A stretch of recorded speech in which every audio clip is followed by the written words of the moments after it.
మంగళగిరిలో మంత్రి నారా లోకేష్ కీలక వ్యాఖ్యలు చేశారు.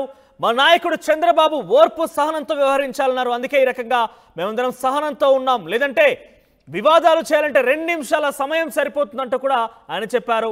నేను ఎటువంటి వివాదాలకు వెళ్ళడం లేదు, వివాదాలు చేయాలంటే 2 నిమిషాలు చాలంటున్నారు లోకేష్. వైసీపీ నేతలపై కానీ కార్యకర్తలపై కానీ ఒక్క దాడి చేయలేదు, మాపై తిరిగి ఆరోపణలు చేయడం సరికాదంటున్నారు లోకేష్. ఇక విశాఖలో జగన్ కట్టిన ప్యాలెస్ పై సీఎం చంద్రబాబు అధికారుల నివేదిక అడిగారు లోకేష్. ఇక పూర్తి వివరాలు వచ్చిన తర్వాత అందరికీ వెల్లడిస్తామంటున్నారు. 100 రోజుల్లో గంజాయికి చెక్ పెడతామంటున్నారు లోకేష్. ఇది ఒక రకంగా స్వీట్ వార్నింగ్ అని చెప్పాలి. జగన్ ప్రభుత్వం మీద గతంలో అనేక రకాలుగా టీడీపీ కార్యకర్తలు ఇబ్బంది పెట్టారు, కానీ అదే రకంగా చేయాలనుకుంటే మాకు 2 నిమిషాలు చాలు, కానీ ఎటువంటి వివాదాలకు వెళ్ళదలుచుకోలేదు, పూర్తిగా ప్రజాపాలన రూపంలో ముందుకు వెళ్తాము. చంద్రబాబు నాయుడు మా నాయకుడు చెప్పినటువంటి విధంగానే మేము వ్యవహరిస్తున్నాము, చాలా ఓర్పు సహనంతో ఉన్నామంటూ కూడా ఆయన చెప్తున్నారు. కానీ ఇంత ఓర్పు సహనంతో ఉన్నప్పటికీ జగన్ సంబంధించిన పార్టీ నాయకులు కానీ కార్యకర్తలు కానీ తమపై ఆరోపణలు గుప్పిస్తున్నారు, ఆరోపణలు సరికాదంటూ కూడా ఆయన చెప్పారు. ఇక విశాఖకు సంబంధించినటువంటి జగన్ ప్యాలెస్ ఏదైతే ఉందో ఆ ప్యాలెస్ విషయంలో కూడా అధికారులని సమాచారం అడిగి తెలుసుకున్నాము, దానికి సంబంధించి కూడా పూర్తి సమాచారం తర్వాత మేము చెప్తామంటూ చెప్తున్నారు లోకేష్. ఒకసారి లోకేష్ మీడియాతో మాట్లాడుతున్నారు, ఏం మాట్లాడుతున్నారు చూద్దాం. 10 రోజులు ఎన్నికలయ్యి ఇంకా మేము ఎమ్మెల్యేగా ప్రమాణ స్వీకారం చేయలేదు, అది వారం జరుగుతుంది. ఇప్పుడంతా వేరే పనుల్లో బాబు గారు మమ్మల్ని బిజీ పెట్టారు. ఆల్రెడీ అన్ని ఒక్కొక్కటి సమీక్షిస్తున్నాను.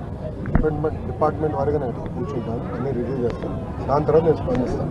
ప్రధానంగా నేను చెప్పింది, నేను డీజీ గారిని కలిసాను, హోంమంత్రి గారిని కలిసాను, IG off the record IG గారిని కలిసాను, అందరినీ కలిసాను, డిఎస్పీ గారు కలిసారు, సిఐ గారు కలిసారు, ఎస్ఐ గారు కలిసారు. మొదటి 100 రోజులు గంజాయికి చెక్ పెట్టమని నేను క్లియర్గా చెప్పాను. పోలీసులు ఎవరు నా బంధువులు, నా డ్యూటీకి నేనేదో ఊర్లోకి వస్తే మీరు ఎవరు రావాల్సిన అవసరం లేదు, మీరు ప్రజలకు సేవ చేయండి, ప్రజలతో ఉండండి. నాకు మొదటి 100 రోజులు గంజాయికి ఫుల్ స్టాప్ పెట్టాలి, ఇక్కడనే కాదు రాష్ట్రం మొత్తం కూడా చేయాలి. ప్రత్యేకంగా మంగళగిరి ప్రజలు నేను హామీ ఇచ్చాను, చెక్ పెట్టండి, నేను ఆదేశాలు జారీ చేస్తాను జరిగింది. ఓకేనా? హాయిగా ఆన్ ద రికార్డ్ అంటే హాయి కెమెరాలు నేను మాడుతున్నాను. దాడులు జరుగుతున్నాయి దాని మీద వైసీపీ తెలుగుదేశం కార్యకర్తలు వైసీపీ కార్యకర్తల మీద దాడులు జరుగుతున్నాయి. గత 12 రోజులుగా 3 తెలుగుదేశం పార్టీ కార్యకర్తలు వైకాపా పార్టీ చంపింది, దానికి సమాధానం చెప్పమనండి. తుమ్మపూడి మంగళగిరిలోనే మైనార్టీ సోదరుల్ని వైకాపా నాయకుడు చంపాడు, బ్యాట్ పట్టుకుని కొట్టి చంపేశాడు. వాళ్ళు మా కార్యకర్తలు చంపి ఇప్పుడు ఏం మొహం పెట్టుకుని ప్రశ్న అడుగుతున్నారు? ఏమో ఈరోజు కూడా తాడిపత్రిలో మా కార్యకర్తను చంపేశారు. చంద్రబాబు నాయుడు గారు ఓర్పు సహనంతో మమ్మల్ని ఉండమన్నారు కనుక ఓర్పు సహనంతో ఉన్నాం. లా అండ్ ఆర్డర్ మెయింటైన్ చేయమన్నారు కనుక మేము ఎక్కడ ఇష్యూ చేయట్లా. మంగళగిరిలో కూడా లా అండ్ ఆర్డర్ ఉండాలి, నేను ఇష్యూ చేయట్లా. లేదు నాకు 2 నిమిషాలు చెప్తున్నా. నేను మిమ్మల్ని అడుగుతున్నా, ఎక్కడండి వైకాపా కార్యకర్త ఎవరు దెబ్బ తగిలింది, ఎవరిని చంపాము? మేము ఒక్కడి జోలికి వెళ్ళాం. మేము వాళ్ళు 3 మమ్మల్ని చంపి తిప్పి మా పైన ఆరోపణ చేస్తాం, కరెక్ట్ కాదు. ఇంకా మీరు మొత్తం చూడలే, ఇంకా చాలా ఉందని. ఇంకా ముఖ్యమంత్రి గారు దానిపైన నివేదిక అడిగారు, ఎంత ఖర్చు అయింది, దేనికి ఖర్చు పెట్టారు, మొత్తం డీటెయిల్స్ అడిగారు. ఇంకా రావాల్సిన అవసరం ఉంది. ఇదే కాదు, ఇలా చాలా కట్టినట్టున్నారు. అన్ని వివరాలు వచ్చిన తర్వాత ప్రజల ముందలు పెడతాం.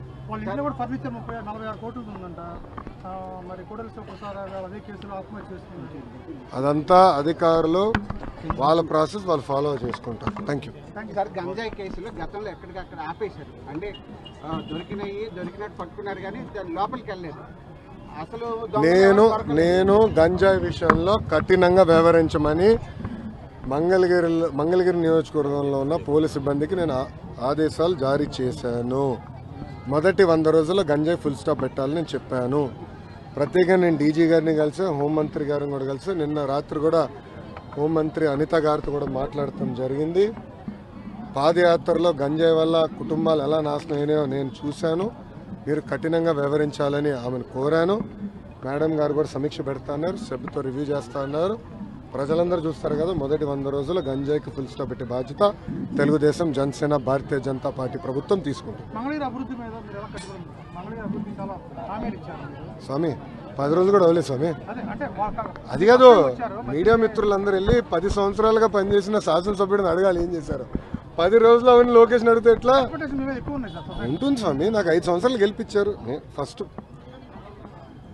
భూములు దశాబ్దాలుగా ప్రజలు నివసిస్తున్న భూముల్ని రెగ్యులరైజ్ చేసి శాశ్వత భూ హక్కు కల్పించాలి మొదటిగా నేను హామీ ఇచ్చే దానికి కట్టుబడిన డ్రైనేజు రోడ్లు ఏర్పాటు చేయాలని గతంలో నేను హామీ ఇచ్చాను, ఏర్పాటు చేస్తాను.